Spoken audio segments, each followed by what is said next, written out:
Est-ce que c'est au CNRD d'assurer la sécurité, garantir la sécurité des manifestations? Je pense que non. C'est au gouvernement de gérer une manifestation. Est-ce qu'il reviendrait aux manifestants de garantir leur propre sécurité? Je pense que c'est non. Est-ce que c'est aux manifestants de réunir une garantie comme quoi cette manifestation sera totalement pacifique? Je pense que non. C'est à l'État de garantir, d'offrir toutes les garanties nécessaires. Le caractère pacifique de la manifestation relève de celui qui l'organise. Mais si vous dites que vous allez brûler des pneus ou que la sécurisation c'est l'État. Attention, on parle là du caractère pacifique. C'est le manifestant de dire que ma manifestation sera pacifique.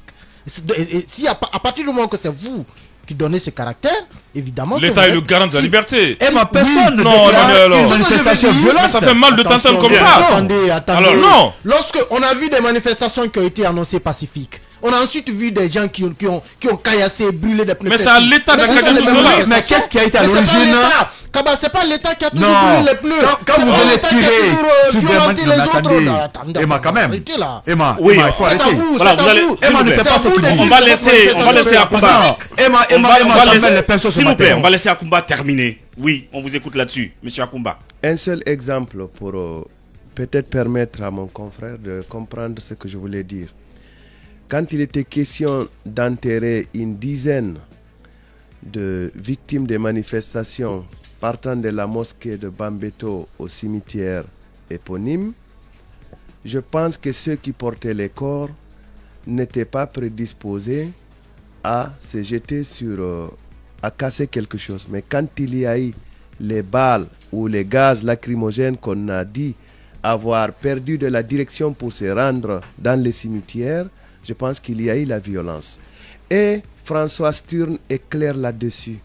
Aussi fort que vous serez, si vous ne faites pas attention, la contestation noble qu'on vous oppose va créer la violence. La violence, elle est toujours instrumentalisée par les États dans lesquels il y a de la violence. Bien.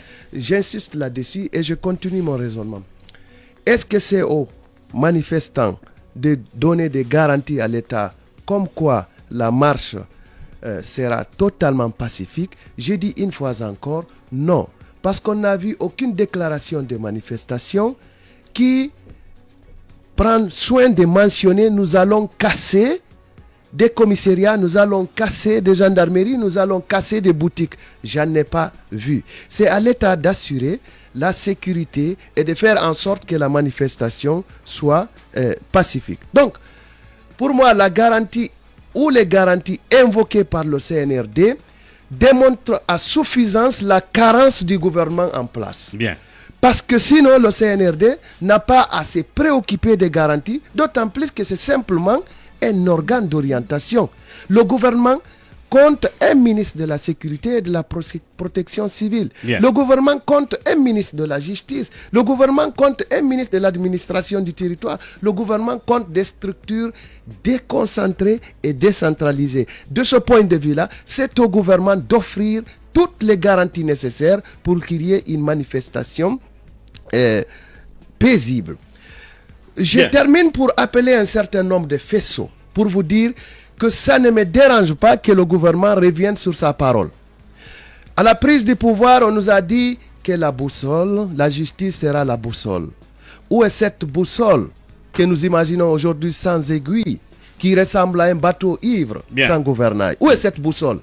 C'est d'harceler les uns et les autres. Le gouvernement nous a dit qu'il n'y aura pas de recyclage par la voie de celui qui est le plus indiqué, le colonel Mamadi Doumbouya. Il a même secoué la tête en disant il n'y aura pas de recyclage. Bien. On n'est pas dans le recyclage, excusez-moi, ils ont pris mon temps. Le gouvernement nous a dit que la charte est la loi suprême de la transition, et il a été le premier à violer cette charte en son article 77. Le gouvernement nous a dit il n'y aura pas de recyclage, j'ai insisté là-dessus, mais qu'il ne reculera pas dans la récupération des biens appartenant à l'État. Oui, après on a vécu quoi? Une récupération d'abord sélective et ensuite une récupération qui a été finalement, si vous voulez, abandonnée. Le gouvernement nous dit, à travers son porte-parole, que les caisses de l'État sont pleines. L'autre membre du gouvernement nous dit il n'y a pas d'argent. Et nous vivons qu'il n'y a pas d'argent. Vous dites quand ce gouvernement-là revient sur sa parole, c'est un crime. Ce n'est pas un crime. C'est plutôt ceux qui ont écouté et qui pensaient que c'était une parole d'évangile ou que c'est une montagne de bagarres qui sont, si vous voulez, ceux qui méritent la duperie qui est arrivée. Alors, interdire les marches était déjà très grave. Mais aussi répondre à une institution internationale avec dédain et arrogance, c'est aussi plus grave. Pour ceux qui connaissent l'effet de la diplomatie internationale, je pense qu'il faut toujours parler moins que nécessaire. Il faut que ceux qui nous gouvernent là, et ceux qui se disent membres du CNRD là, sur lesquels nous doutons d'ailleurs, moi je doute qu'ils soient réellement des membres du CNRD, il faut qu'ils prennent un bain de sel pour que nous soyons heureux de les regarder en face et même de goûter à leur sueur. Leur sueur qui sera le seul bénéfice pour l'intérêt public. C'est désormais très clair. Cellou Dalein Diallo ne répondra pas à sa convocation par la CRIEF le 13 juin prochain. Le président du parti Union des forces démocratiques de Guinée sera en tournée aux États-Unis et au Canada du 14 au 25 juin. C'est du moins ce qu'annonce la coordination des 15 fédérations de l'UFDG de l'Amérique dans un communiqué dont voici le contenu. À l'attention de la communauté guinéenne des États-Unis et du Canada, dans le cadre de la mission du président de l'Union des forces démocratiques de Guinée, UFDG, la coordination des 15 fédérations de l'UFDG de l'Amérique a l'agréable plaisir d'informer l'ensemble des militants et sympathisants du parti de l'arrivée en Amérique de Cellou Dalein Diallo, président de l'Union des forces démocratiques de Guinée, UFDG.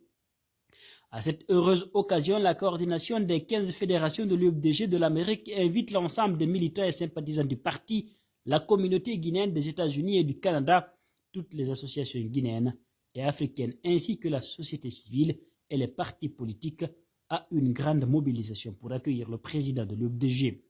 Pour sa visite aux États-Unis et au Canada, le président de l'UFDG arrive le mardi 14 juin 2022 pour terminer son séjour le samedi 25 juin 2022.